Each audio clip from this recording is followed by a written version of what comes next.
प्राचीन यूनान में सुकरात को महाज्ञानी माना जाता था। एक दिन उनकी जान पहचान का एक व्यक्ति उनसे मिलने आया और बोला, क्या आप जानते हैं मैंने आपके एक दोस्त के बारे में क्या सुना? सुकरात, एक मिनट रुको, सुकरात ने कहा, तुम्हारे कुछ बताने से पहले मैं चाहता हूँ कि तुम एक छोटा सा टेस्ट पास करो। इसे ट्रिपल फिल्टर टेस्ट कहते हैं। Triple filter? हाँ, सही सुना तुमने। सुकरात ने बोलना जारी रखा, इससे पहले कि तुम मेरे दोस्त के बारे में कुछ बताओ, अच्छा होगा कि हम कुछ समय लें और जो तुम कुछ कहने जा रहे हो उसे फिल्टर कर लें। इसलिए मैं इसे ट्रिपल फिल्टर टेस्ट कहता हूँ। पहला फिल्टर है सत्य। क्या तुम पूरी तरह आश्वस्त हो कि जो तुम कहने जा रहे हो वो सत्य है? नहीं, व्यक्ति बोला, दरअसल मैंने ये किसी से सुना है। और ठीक है, सुकरात ने कहा, तो तुम विश्वास के साथ नहीं कह सकते कि यह सत्य है या असत्य। चलो अब दूसरा फिल्टर ट्राई करते हैं, अच्छाई का फिल्टर।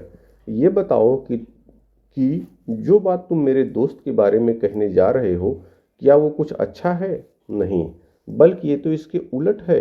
तो सुकरात ने कहा, तुम मुझे कुछ बुरा बताने वाले हो, लेकिन तुम आश्वस्त नहीं हो कि वो सत्य है। कोई बात नहीं, तुम अभी भी टेस्ट पास कर सकते हो, क्योंकि अभी भी एक फिल्टर बचा हुआ है, उपयोगिता का फिल्टर। मेरे दोस्त के बारे में जो तुम बताने वाले हो, क्या वो मेरे लिए उपयोगी है? नहीं, कुछ खास नहीं। अच्छा, सुकरात ने अपनी बात पूरी की। यदि जो तुम बताने वाले हो ना वो सत्य है, ना अच्छा है और ना ही उपयोगी, तो उसे सुनने का क्या लाभ? और यह कहते हुए सुकरात अपने काम में व्यस्त हो गए। दोस्तों, ये कहानी सुकरात की नहीं है, ये व्यवहार की कहानी है कि बहुत बार ऐसी बातें हम सुनते रहते हैं, लोग हमें बताते रहते हैं जो न सत्य होती हैं, न अच्छी होती हैं, न उपयोगी होती हैं, फिर भी हम उनको सुनना चाहते हैं। हमें अगर जीवन में कुछ करना है तो ऐसी बातों से दूर रहना होगा, तभी हम अपने जीवन में कुछ काम कर पाए। एक किसान था, वह एक बड़े से खेत में खेती किया करता था। उस खेत के बीचों बीच पत्थर का एक हिस्सा जमीन से ऊपर निकला हुआ था, जिससे ठोकर खाकर वह कई बार गिर चुका था और न जाने कितनी ही बार उसे टकराकर खेती के औजार भी टूट चुके थे। रोजाना की तरह आज भी वह सुबह सुबह खेती करने पहुंचा, पर जो सालों से होता आ रहा था, एक बार फिर वही हुआ।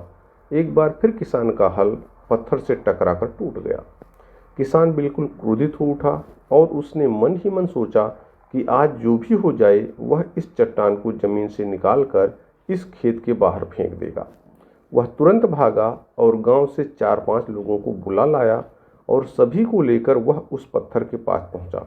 मित्रों, किसान बोला, ये देखो, जमीन से निकले चट्टान के इस हिस्से ने मेरा बहुत नुकसान किया है और आज हम सभी को मिलकर इसे जड़ से निकालना है और खेत के बाहर फेंक देना है।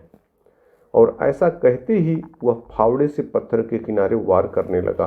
पर यह क्या, अभी उसने 1-2 बार ही मारा था कि पूरा का पूरा पत्थर जमीन से बाहर निकल आया। साथ खड़े लोग भी अचरज में पड़ गए और उन्हीं में से एक ने हंसते हुए पूछा, क्यों भाई, तुम तो कहते थे कि तुम्हारे खेत के बीच में एक बड़ी सी चट्टान दबी हुई है, पर यह तो एक मामूली सा पत्थर निकला। किसान भी आश्चर्य में पड़ गया। सालों से जिसे वह एक भारी भरकम चट्टान समझ रहा था, दरअसल वह बस एक छोटा सा पत्थर था। उसे पछतावा हुआ कि काश उसने पहले ही इसे निकालने का प्रयास किया होता, तो न उसे इतना नुकसान उठाना पड़ता और न ही दोस्तों के सामने उसका मजाक बनता। दोस्तों, इस किसान की तरह ही हम भी कई बार जिंदगी में आने वाली छोटी छोटी बाधाओं को बहुत बड़ा समझ लेते हैं और उनसे निपटने के बजाय तकलीफ उठाते रहते हैं। ज़रूरत इस बात की है कि हम बिना समय गंवाए उन मुसीबतों से लड़ें, और जब हम ऐसा करेंगे तो कुछ ही समय में चट्टान से दिखने वाली समस्या एक छोटे से पत्थर के समान दिखने लगेगी, जिसे हम आसानी से ठोकर मारकर आगे बढ़ सकते हैं। किसी जंगल में एक बहुत बड़ा तालाब था। तालाब के पास एक बगीचा था जिसमें अनेक प्रकार के पेड़ पौधे लगे हुए थे। दूर दूर से लोग वहां आते और बगीचे की तारीफ करते। गुलाब के पेड़ पे लगा पत्ता हर रोज लोगों को आते जाते और फूलों की तारीफ करते देखता।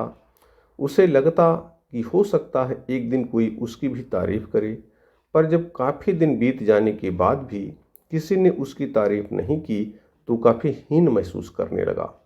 उसके अंदर तरह तरह के विचार आने लगे। सभी लोग गुलाब और अन्य फूलों की तारीफ करते नहीं थकते, पर मुझे कोई देखता तक नहीं। शायद मेरा जीवन किसी काम का नहीं, कहाँ ये खूबसूरत फूल और कहाँ मैं। और ऐसे विचार सोचकर वो पत्ता काफ़ी उदास रहने लगा। दिन यूं ही बीत रहे थे कि एक दिन जंगल में बड़ी जोर जोर से हवा चलने लगी और देखते देखते उसने आंधी का रूप ले लिया। बगीचे के पेड़ पौधे तहस नहस होने लगे। देखते देखते सभी फूल जमीन पर गिरकर निढाल हो गए। पत्ता भी अपनी शाखा से अलग हो गया और उड़ते उड़ते तालाब में जा गिरा।